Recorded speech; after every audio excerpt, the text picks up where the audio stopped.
Siamo molto lieti di ospitare oggi a San Benedetto Po la premiazione di questo concorso.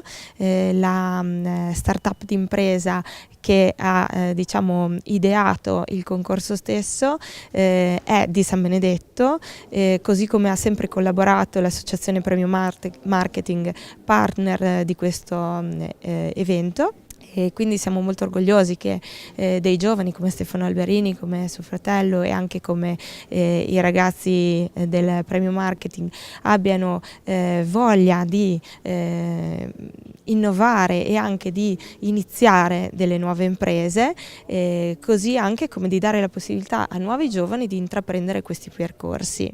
About Socks è una nuova startup che nasce con l'idea di dare spazio ai giovani e alla solidarietà, con un'attenzione all'etica e soprattutto alla qualità del prodotto, cercando di fare qualcosa di diverso rispetto a quello che si vede normalmente sul mercato. Quindi produzione italiana di alta qualità, sinergia di solidarietà e di etica con i produttori dei filati e con chi ha più bisogno all'interno della comunità e del territorio, come ad esempio l'Istituto Oncologico Mantovano, cui andrà una parte del ricavato delle calze che verranno vendute disegnate dai ragazzi. Il vincitore è Antonino Tuccio, che ha presentato un disegno braille, quindi una calza con una scritta braille dedicandola ai non vedenti, quindi c'è una parte di solidarietà anche qui e di attenzione al sociale che è stata premiata per i colori scelti e per questo tema molto forte, quindi solidarietà nella solidarietà. Perché ci è piaciuto molto a livello di giuria il concetto di far arrivare le sensazioni a delle persone che non potessero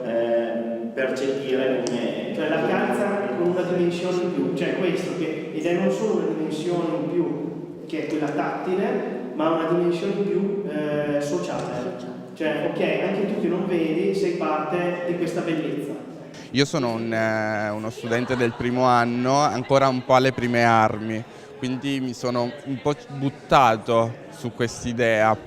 Nasce dal bisogno di ricreare quasi di far passare un messaggio, anche con delle calze, che anche, pur essendo un settore di nicchia, far passare un messaggio che sia quella quasi del ricreare una nuova dimensione, una sensorialità che poi è quella che viene ricreata qui sulla calza tramite la scrittura Braille. Ed è il logo della startup About Socks.